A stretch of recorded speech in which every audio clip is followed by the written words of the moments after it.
Hey guys, what's up? My name is Anthony. Welcome to another edition of BNA Sports Talk. So every single time I re-record, it feels like, I haven't put out a piece of content in a while.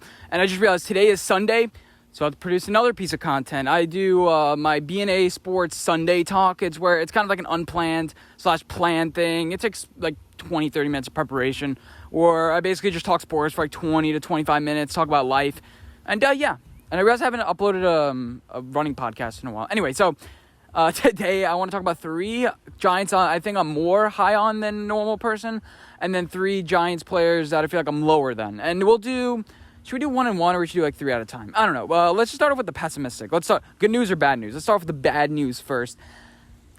Odenigbo. Odenigbo. I'm going to respect his name. Disrespect his play, though. Now, He had spurts where it's just like he of good play, but I think his effort, his motor isn't really that great, and that's what you kind of need as a Giants fan. When you look at Dexter Lawrence, when you look at Dalvin Tomlinson, when you look at a bunch of our players, maybe not Austin Johnson per se, you just think high motor, getting to the pass rush, the quarterback as fast as possible. I don't think he has good use of his hands in order to leverage himself past defenders. Obviously he's going to show up in spurts, and he's just a role player. And a lot of Giants fans are thinking he's going to be a 6-7 sack guy because they start doing the math. If he had 20% of the snaps and he had this amount of production, I just think he's just a guy. He's a guy who's going to fill out the roster. We have to realize all Giants players aren't going to be great. We went into last season thinking, our wide receiver core, it's going to be great, with top 15. And then at the end of the year, like, is this a bottom 5 wide receiver core? So let's calm down a little bit with the expectation about Odenigbo. The next one that I think I'm higher than let's do lower than the normal person is Shane Lemieux. Now, I think a lot of people are just low on him in general, but you get away with bad guard play.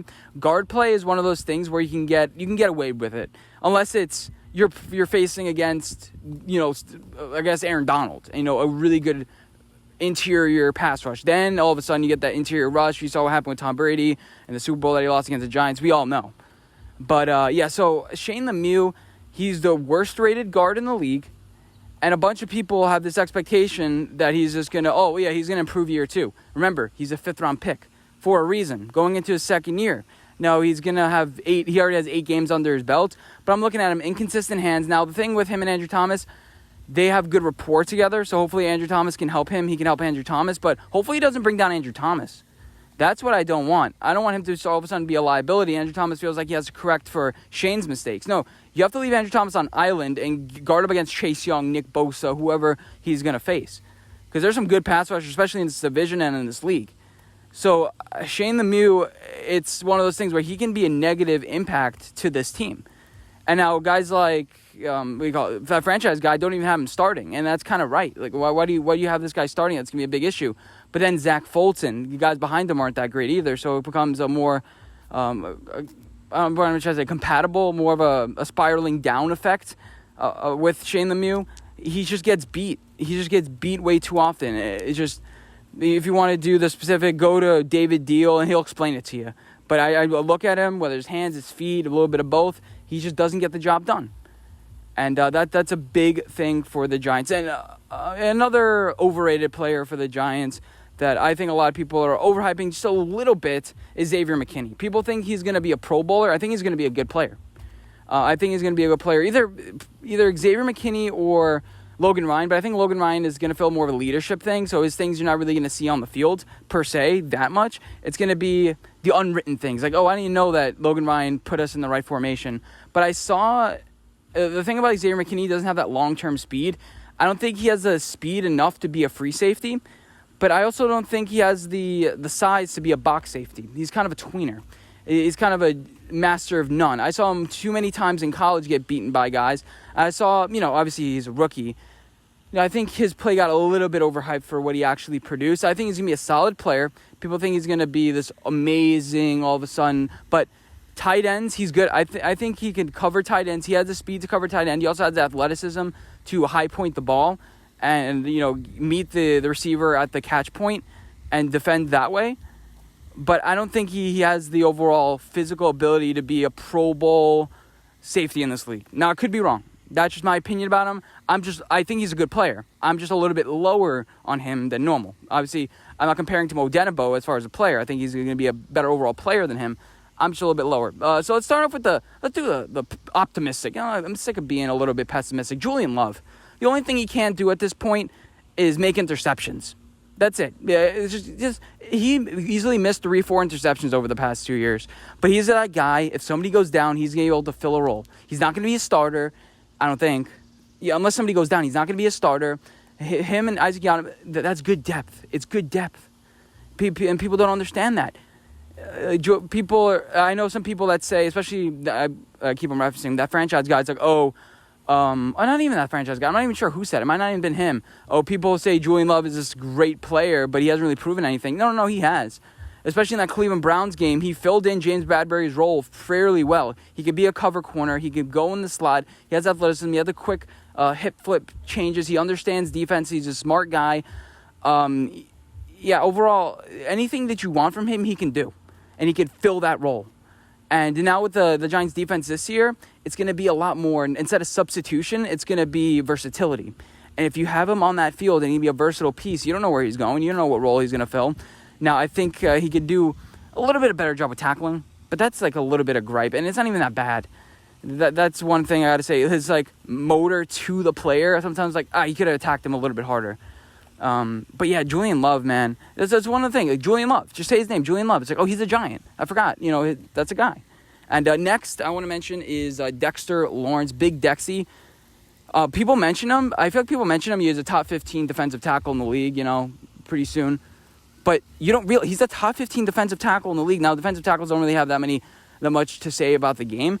But the dude can take on double teams. He's going to fill Dalvin Tomlinson's role, which is really important for us. And that's going to be not just a key piece for, like, in the grand scheme of things as, like, a top 15 defensive tackle. That's going to be important for the Giants as a team. That's going to be important, getting double teams, opening up holes for maybe Odenigbo, maybe Carter Coughlin to fill in some gaps, Leonard Williams. It's going to be him. It's going to be him and Leo that are going to be leading this defensive line. And then don't forget, we have B.J. Hill with decent pass rush ability, who, if you just beat a one-on-one, he can do it. Blake Martinez be able to fill some gaps. And, yeah, so Dexter Lawrence is a name that we say, like, he's a good player. But I feel like we don't truly understand his ability. Now, we had 2 defensive players so far on this list. And, I'm not going to mention offensive line. I was thinking maybe Andrew Thomas. No, everyone's a big fan of Andrew Thomas. I made a whole video about Saquon Barkley already, why he's going to be like an underrated piece, kind of like Dexter Lawrence. Like, oh shit, people have us ranked 20th in the league, but you took a look at our individual talents. It's like, what? They have that guy? So another underrated piece, I think, for the Giants. I'll just include it, Dante Pettis. Now he needs to have the athleticism in order to. He needs to be in shape. And I think that the Giants will whip him into shape. Now, it could be a N'Keal Harry situation. It could be one of those things where N'Keal Harry is slow. I'm trying to say maybe not put in a bunch of effort because he's not really that motivated. But he's fighting for the 5th, 6th roster spot. So that's a really deep motivator for him. He's behind Kenny. He's behind Shep, Slayton, all these guys. And also Tony may be underrated too. I just feel like the whole Giants roster is underrated. But yeah, so if you realize, Dante Pettis has some key catches towards the end of the year. Now, if he can just fill that spot of being just that underrated to-go wide receiver where it's just like Kenny takes all the attention, or somebody else, like you have Tony like taking all the attention, and then just give it to Pettis. You have those underrated guys, maybe in Caden Smith. But Dante Pettis, I feel like, could be a really, truly undervalued wide receiver in this league. Now, should you slap him up in fantasy? No. But he's one of those guys that if he can get his character a little bit straight, he can focus. Maybe I make this video and then he gets cut because he's a cut candidate. But I think the Giants could utilize him in some roles because he has that speed. He has that long speed that got him drafted in the 2nd round. There's some talent in there, and not a lot of people are talking about him.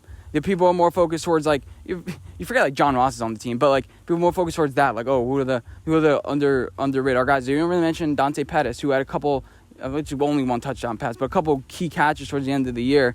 And, yeah, hope you guys did enjoy this video. Let me know what you guys think. Who do you have that's underrated, overrated? Now, these are just my 3 that I want to mention. Are these the top 3? Probably not.